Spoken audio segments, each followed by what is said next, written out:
Next మనం నిజామాబాద్ వెళ్దాం. నిజామాబాద్లో పార్లమెంటు బీజేపీకి గాలివిస్తుందని తెలుస్తుంది. అయితే ఖచ్చితంగా పార్లమెంట్ ఎన్నికలు వచ్చేది రామరాజ్యమే అని నిజామాబాద్ పార్లమెంటు బీజేపీ కన్వీనర్ గద్దె భూమన్ అంటున్నారు.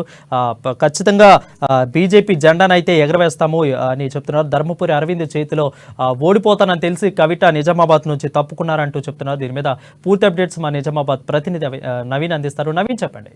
అసెంబ్లీ ఎన్నికలు ముగిశాయి. పార్లమెంటరీ ఎన్నికలపై కూడా అధికార పార్టీ అన్ని పార్టీలు కూడా దృష్టి పెట్టాయి. ముఖ్యంగా నిజామాబాద్ జిల్లాలో కూడా పార్లమెంటరీ ఎన్నికల వేడి మొదలైందని చెప్పవచ్చు. ముఖ్యంగా ఇటు ఎన్నికల మరికొన్ని నెలల్లో పార్లమెంట్ ఎన్నికలు ఉన్న నేపథ్యంలో కూడా అన్ని పార్టీలు కూడా ఇటు తమ ధీమాను వ్యక్తం చేస్తున్న పరిస్థితి కనిపిస్తుంది. దీనిపై నిజామాబాద్ జిల్లాలో ఇటు పార్లమెంట్ సంబంధించి బీజేపీ పార్టీ ఎలా ఉంది, ఎలా ముందుకు వెళ్తుంది తెలుసుకునే ప్రయత్నం చేద్దాం. దీనిపై మాత్రం మాట్లాడడానికి నిజామాబాద్ జిల్లా పార్లమెంటు ఇన్ఛార్జి బీజేపీ ఇన్ఛార్జి గద్దె బొమ్మన్న గారు ఉన్నారు. వీరు అడిగి మరి తెలుసుకుని చెప్పండి. అసెంబ్లీ ఎన్నికలు ముగిశాయి, మీరు పార్లమెంట్ ఎన్నికలు మరి కొన్ని నెలలు రాబోతున్నాయి. మీరు ఎలా ముందుకు వెళ్తున్నారు, ఏంటి అసలు? పార్లమెంటు ఎన్నికలు అంటే ఇప్పుడు ఏప్రిల్లో రాబోతున్నాయి తప్పకుండా. మరి ఈసారి మన తెలంగాణలో 17 సీట్లలో 12 సీట్లు మాత్రం తప్పకుండా గెలుస్తున్నాం. తప్పకుండా మోడీకి గిఫ్ట్గా ఇవ్వాలని 12 సీట్లు అయితే గెలుస్తున్నాం. నిజామాబాద్ పార్లమెంట్ అయితే 100% గెలుస్తాం సీటు. అంటే గతంలో చూసుకున్నట్లయితే ఇప్పుడు అనేక మంది పసుపు రైతులు కూడా బీజేపీకి సపోర్ట్ ఉన్నారు. ఇప్పుడు ఎలా ఉండబోతుంది? ఇప్పుడు ఎన్నికల ప్రచారం సంబంధించి పోటీ ఎలా ఉండబోతుంది అసలు? ఈసారి పోటీ అనేది ఎవరికి అంత ఇది లేదు. ఇక్కడ కాంగ్రెస్ కానీ టీఆర్ఎస్ అయితే ఖలాసే అయిపోయింది.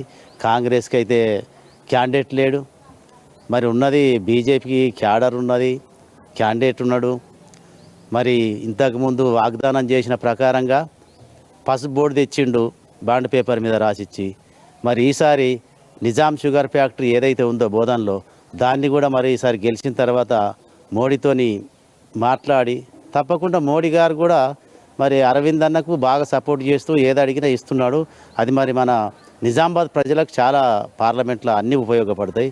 పసుపు ధర కూడా పెంచుతాము, ఇంపోర్ట్ తక్కువ చేస్తామని చెప్పిండు. ఇంపోర్ట్ను కూడా బంద్ చేయించి ఇంపోర్ట్ బయట దేశం నుంచి రాకుండా చేసి మన ఇక్కడున్న భారతదేశందే పసుపు ఎక్కువ రేట్ అయింది, మద్దతు ధర కంటే ఎక్కువ రేట్ అయింది. ప్రజలు సంతోషంగా ఉన్నారు, రైతులు కూడా సపోర్ట్ చేస్తారు.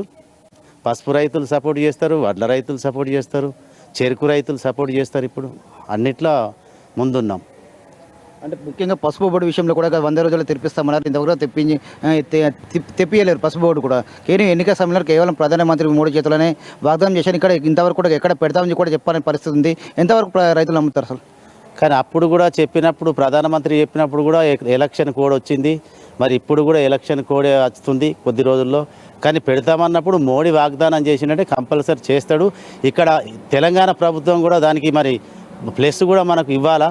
ఆ ప్లస్ గురించి చాలా జాగా బాగా అవసరం ఉంటుంది కనుక దాని గురించి వెయిట్ చేస్తున్నారు. స్టేట్ ప్రభుత్వం మనకు జాగా అయితే చూపించాలి కదా, పెట్టడానికి రెడీ ఉన్నాం.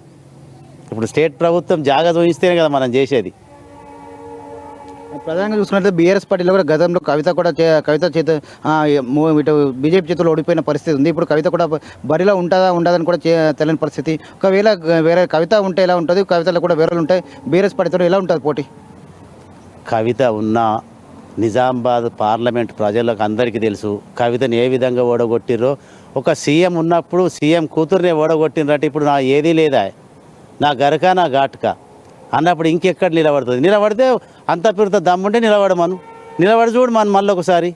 ఈసారి అయితే చిత్తుగా ఓడిపోతుంది. ఇప్పుడు ఇందూరు ప్రజలు అంటే చాలా వాళ్ళకి తెలుసు. ప్రజలు ఇంతకుముందు ఒకసారి అన్నారు, ఇప్పుడు కూడా మళ్ళా అన్ని సర్వేలు చేయించుకున్నది. గెలవని పరిస్థితి ఉన్నదనే అప్పుడు దాకా నేను చెయ్యను అనే మాట్లాడుతుంది తప్ప ధైర్యం లేదు. మరి అంత బలంగా వచ్చింది, మరి నేను చేస్తా అని చెప్పాలి కదా. చేస్తా అని చెప్తే మేము చిత్తుగా ఓడిస్తాం, డిపాజిట్ కూడా రాకుండా చేస్తాం. ఈసారి మేము మా క్యాండిడేట్ని ఖచ్చితంగా 7 లక్షల ఓట్లు ఈసారి తీసుకొస్తున్నాం.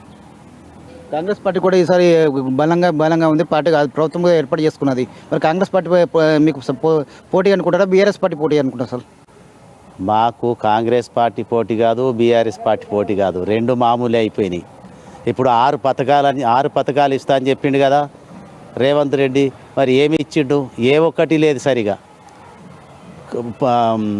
గృహలక్ష్మిని క్యాన్సల్ చేసేసిండు. అన్ని ఇట్లా క్యాన్సిల్ చేసుకుంటూనే పోయి ఇప్పుడు పార్లమెంటు ఎలక్షన్లో మేము కేంద్రంలో ఉంటేనే ఇవన్నీ పథకాలు అమలవుతాయని చెప్తుండు. మరి అప్పుడు మరి ఆనాడు అదే మాట చెప్పాలి కదా, మేము స్టేట్లో కాదు మళ్ళీ ఆడ కూడా అయితే మేము వస్తామని చెప్పాలి కదా. అదంతా అలా పిచ్చి భ్రమ, ఏదో గాలిలో దీపం పెట్టినట్టు పెట్టి వెలిగిందిగా తప్ప ఇప్పుడు ఏమి రాదు, అంత సీన్ లేదు. చివరిగా మీకు ఎంపీపీ విషయం పదవి కూడా అవిశ్వాస తీర్మానం కూడా ప్రవేశపెడతామని చెప్పారు. దీనిపై ఎలా ఉంది? ఇప్పుడు మీరు కూడా కోర్టుకు వెళ్ళినట్లు తెలుస్తుంది. ఏంటి పరిస్థితి? నా మీద అవిశ్వాసం పెట్టిండ్రు. అప్పుడు టీఆర్ఎస్ ప్రభుత్వం ఉన్నప్పుడు టీఆర్ఎస్ ఎంపీటీసీలు ఉన్నారు, బలంగానే ఉన్నారు, వాళ్ళు కూడా 10-11 మంది ఉన్నారు. అప్పుడే పెట్టలేరు ఎమ్మెల్యే చెప్తే, ఎమ్మెల్యే కూడా వద్దని చెప్పిండు. మరి ఇప్పుడు ఇంట్లో ఇంకా 4-5 నెలల ముందు మరి కాంగ్రెస్ వాళ్ళు ఏదో మందిని తెచ్చుకొని మేము మాకు సపోర్ట్ ఉంది అని చెప్పి తీసుకోవడం, మళ్ళీ వాళ్ళు అవిశ్వాసం పెడితే నేను తీసుకొచ్చిన, నాకు కోర్టు న్యాయం చేసింది, హైకోర్టు పోయి నేను స్టే తెచ్చుకున్నా. వాళ్ళకి ఏముందని ఆధారం? వాళ్ళు ఆ పార్టీలో గెలిచి, నువ్వు కాంగ్రెస్లో గెలిచి మాట్లాడండి. టీఆర్ఎస్లకు పోయి కాంగ్రెస్ ఒక్కోడున్నోటికి పోయి నేను సపోర్ట్ చేస్తున్నాం, మేము అవిశ్వాసం పెట్టి దించేస్తాం, మీరు ఒక్క గంట కూడా నన్ను దించలేరు. ఖచ్చితంగా 5 సంవత్సరాలు నేనే ఉంటున్నా.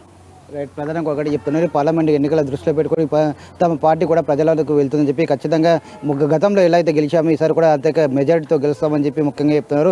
కవిత ఇటు తమ ఎంపీ అరవింద్కు భయపడే కవిత నిజామాబాద్ జిల్లా నుండి కూడా పోటీ చేయని పరిస్థితి ఉందని చెప్పి చెప్తున్నారు. ఖచ్చితంగా వచ్చే పార్లమెంటులో ఇటు బీజేపీ పార్టీ కైవసం చేసుకుని నరేంద్ర మోడీకి గిఫ్ట్గా ఇస్తామని చెప్పి కూడా గద్దె బొమ్మని చెప్తున్నారు. తన మీద అవిశ్వాస తీర్మానం కూడా పూర్తిగా ఇటు విషయంలో కూడా న్యాయం గెలిచిందని చెప్పి కోర్టు నుండి కూడా